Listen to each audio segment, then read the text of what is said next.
Democrats. And I do want to start with impeachment here. So we had Democratic Senator Tammy Baldwin on the show a few weeks ago.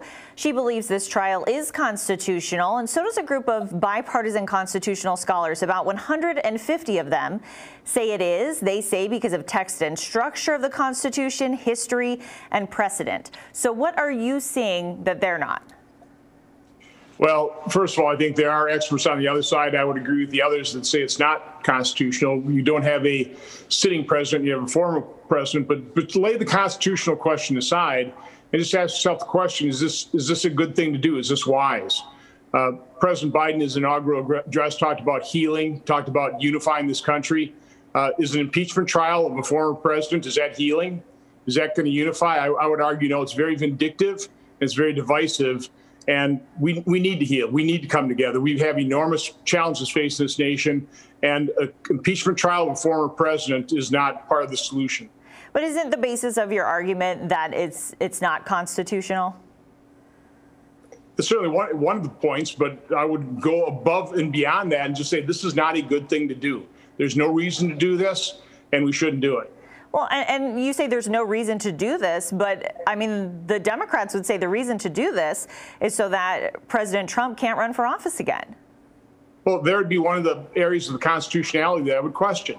You know, on January 6th, you know, after the breach of the Capitol, we still came together as a Congress and we collectively decided that it would not be smart, it would not be wise to overrule the wishes of the voters, to disenfranchise them by having Congress disallow electoral votes.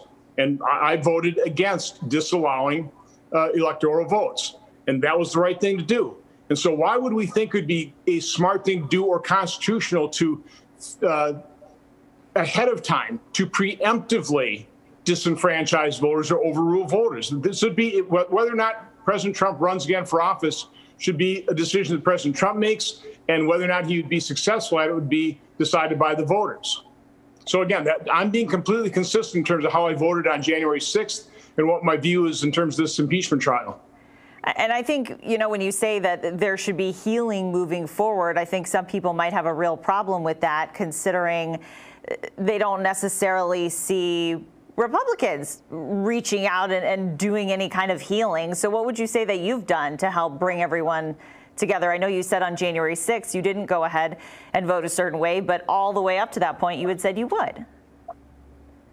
No, I didn't. I said what is important to do is we can't just scornfully dismiss the concerns of tens of millions of Americans, which is why I held a hearing that was titled Examining the Irregularities of the 2020 Election. And anybody that denies that there weren't irregularities or that there were irregularities, if you're denying that, you ought to really check yourself, because there were irregularities. They haven't all been explained. Courts have dismissed a lot of the irregularities without examining any evidence.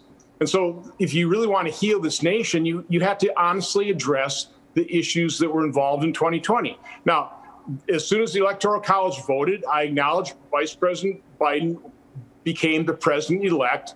And even in my conversation with President Trump, I said, Mr. President, there's no way that there's going to be any of Vice President Biden's electors that are going to be disallowed. And so from my standpoint, I thought we needed to have that debate on January 6th. We had the vote. The other reason we had to have that vote is there was disinformation out there. There was a narrative out there that if just one senator and one House member objected, what would end up happening is you'd go to a vote determined by the number of states where Republicans had an advantage. That's not what was going to happen. And so I think we had to have that vote, because I was on radio. I was telling people that that's not what happens. Every member of Congress is going to vote to, either accept or disallow the electors. And I saw no scenario whatsoever that any elector would be disallowed for Vice President Biden at that point, so that he'd become president. So again, I was trying to get the information out there, and the bottom line is it wasn't getting through, so we had to go through that process. Well, I mean, the Supreme Court, the state Supreme Court, as well as secretaries of state, they've all said that this was a fair election. But my question is, if you go along with your thinking, couldn't a president first of all, that is not what they've said. They said there was no fraud. There was no widespread fraud. You can paint a broad brush and say the courts have looked at this and rejected it. In some cases, the courts did look at evidence. In other cases, for example, in Georgia, the president's team sued on December 4th. They had to go to federal court to sue to get the state court system to even appoint a judge. A judge wasn't appointed until January 4th. That is justice delayed is justice denied. That's just one example.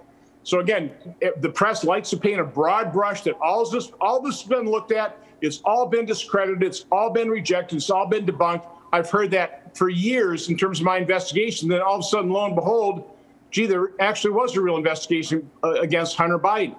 So again, I am tired of the press painting a broad brush, making these broad statements that simply aren't accurate. Well, they're not necessarily broad statements. It's going upon what the courts have decided. But going along with what you've said, couldn't then a president just do whatever he or she wanted at the end of their term and not have consequences if you can't go ahead with a trial with someone who's out of office? Listen, if he has some legal liability, charges can be brought up through the justice system. But an impeachment is an impeachment of a sitting president. An impeachment trial is, and I just don't believe that's constitutional. Again, I realize constitutional scholars differ there, so I'll go back to the point I made at the start that I've been making consistently. Having a trial of a former president is not healing, it's not uniting, it's vindictive, and it's divisive, and we shouldn't do it, but it looks like we're going to do it. So President Biden now has all these words of healing and unity, but actions speak louder than words, and his actions are quite divisive. Well, when it comes to getting Republicans on board with this, as you know, 17 Republicans would need to join all Democrats to convict the former president. Obviously, that's going to be, probably all but impossible. But I know that you and other senators. So why do it? You're just making my case for me. We know the result. But what I'm asking is, Senator Paul had a constitutional point of order. 45 Republicans. We said, we came down and decided it's unconstitutional. I have a hard time believing any of those people that think it's an unconstitutional trial are going to vote to convict. So why go through this process? But then you the only reason you go through this process is Senator, you want to be vindictive and you want to divide. Senator Johnson, you've still said, though, as a true jurist, that you can't fully make up your mind until you hear all the evidence. So do you think there's anything that could come out in a trial that would change the minds of 17 Republicans? Well, did the House take a very careful look at this in 52 hours of their impeachment process? It's not exactly been a very careful due process. This is a political exercise. It's not meant to heal and unify. It's divisive. It's vindictive. I just say we shouldn't do it. Should the president? I know you're saying we shouldn't go ahead with this at all, but it's going ahead. So should the president testify? Do you want to hear from him? That'll be up to him. It sounds like he's not going to do it. And would you have any interest in what he had to say if he did or if he was subpoenaed? It's up to him. Again, when you're put on trial, it's up to you whether or not you want to testify in your behalf, and it'll be up to him. When it comes to the relief package, this, Democrats have approved a measure that would let them pass President Biden's COVID package without Republicans. Is there anything in that package that you do support? Well, listen, there's no doubt that there are people still hurting from COVID. I think the way we've handled the whole pandemic has been insane. We should have actually followed the Swedish model where you isolate the sick, you quarantine them, you protect the vulnerable, and then the rest of us go carry on with our lives as safely as possible. That would have been a more rational approach because the human toll of the economic devastation. We had Dr. Bhattacharya on, who wrote the Great Barrington Declaration. 130 million people is a World Health Organization estimate of people are going to starve because of the economic devastation of the way we've handled the pandemic. And so, again, I would just argue that we have not done a very good job of really handling this pandemic. But looking forward, is there anything in the relief package you support? Well, so the point being is we've already authorized $4 trillion. That's about 18 to 19% of our GDP. And the fact that we still have people that are hurting, I would look more toward what we've already done. And by the way, we don't even know what's unspent or what's unobligated. I know when we were talking about a package before August, it was OMB that gave me the information that there's $1.2 trillion of that amount of the $3.5 trillion that was still unspent, unobligated. So we're still in that same position. We just passed $900 billion. $600 billion of that was unspent, unobligated. Part of that is still unspent, unobligated. And here we are going for another $1.9 trillion. There's an excellent article written by former Senator Phil Gramm that ran the Wall Street Journal last week talking about the dangers of overheating our economy. Our economy is just going to take off. There is such pent-up demand. So much of what we did provide in terms of direct payments was saved or paid off debt. Only 18% was spent on essential spending. So again, we have just misspent $4 trillion that we don't have, that we're mortgaging our children's future, and now we're going to misspend another $1.9 trillion. Now, listen, when you spend trillions of dollars, it will go to help people, no doubt about it. But we don't have an unlimited checking account, and we're not being careful at all. We're not doing oversight. We're not stopping and considering, is there a better way of doing this? And that's why I'm basically opposing the $1.9 trillion. I think it's very unwise. I mean, new job numbers came out Friday, and they're really grim. I know in the past you've blocked $1,200 stimulus checks. President Biden just said he won't cut the size of the checks. He wants to keep that $1,400. What do you think of that? So let me give you the facts on this. So at the depth of the recession, of the COVID recession, there were 25 million jobs lost from a record high number of jobs. Right now, we're about 9 million jobs lost. When we send out these direct payment checks, they go out to 166 million Americans. Again, 9 million jobs are lost right now, checks to 166 million Americans, about 115 million households. And again, the Federal Reserve Bank of New York said of the first tranche of direct payment checks, only 18% was spent on essential items. The rest was either saved or paid off basically credit card debt. So again, we're not even coming close to properly targeting this relief. And again, we don't have an unlimited checking account. I think we're $28 trillion in debt right now. Another $1.9 trillion will put us up to $30 trillion with an economy that's about $21 trillion. This is dangerous territory, but very few people are really concerned about it. I am concerned about it. I want to ask you about extremists, because the Department of Homeland Security issued a warning about the threat of violent extremists who are upset about President Biden's inaugurations. A lot of times these warnings are about foreign concerns. This is about domestic. I mean, you're the former Senate Homeland Security chair. How concerned are you about this? First of all, I condemn any type of terrorist group, any type of violence. I condemn white supremacists. I don't know how many times a guy like me has to condemn white supremacists before people believe I condemn white supremacists, but I also condemn foreign terrorist groups as well. So I'm consistent. Yeah, I totally support people's First Amendment right to peacefully protest, but when a peaceful protest turns into a riot, I condemn it. We've had a lot more peaceful protests turning into a riot springing out of BLM and Antifa protests.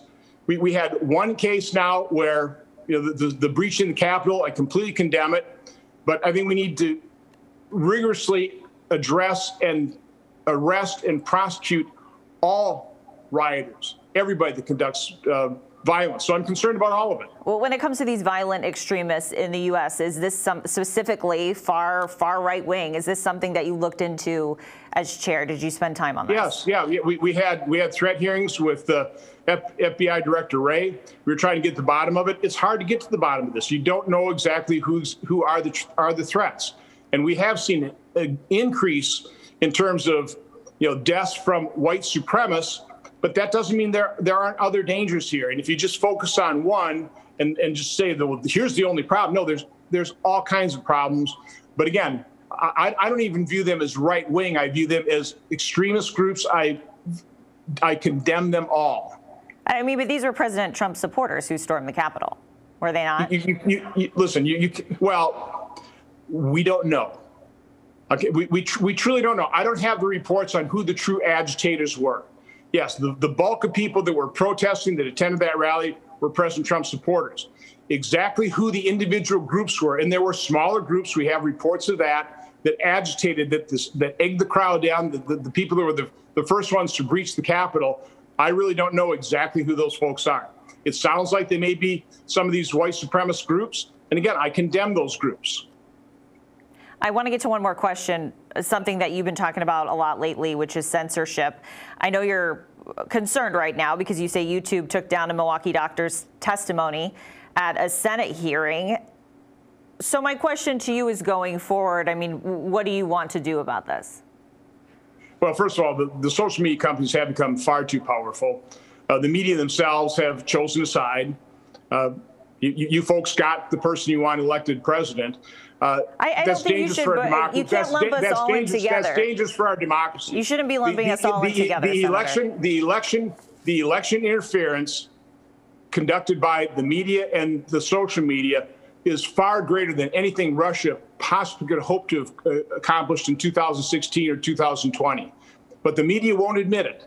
They simply won't admit their bias, although they dropped all pretense of objectivity. So that's a concern in democracy. I support a free press. I've been very accessible to free press, but we need a free press that is unbiased as possible. We don't have that right now, and particularly social media companies have become so powerful where they can just wipe a website off their platform overnight, deplatform them, demonetize them, destroy businesses. That's something that we all ought to take seriously.